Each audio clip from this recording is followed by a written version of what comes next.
Hey, I'm Kayla with WTI, and these Vivaplex glass jars are the perfect solution for me for all of my homemade body butters, lotions, and balms. I really love these jars because they are made of a really nice, thick glass. I also wanted something that was aesthetically pleasing so that if I gave them as gifts, they were really nice and presentable too.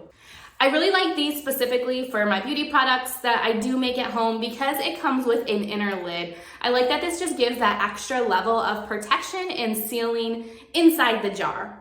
I love that this set comes with the black cap. For me, that just really adds an extra aesthetic touch to it.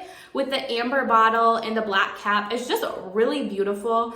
These jars are 4 ounces. So for my body butters and the muscle rubs that I make at home, these are the perfect size, and it really still holds a really nice amount that lasts for quite a while.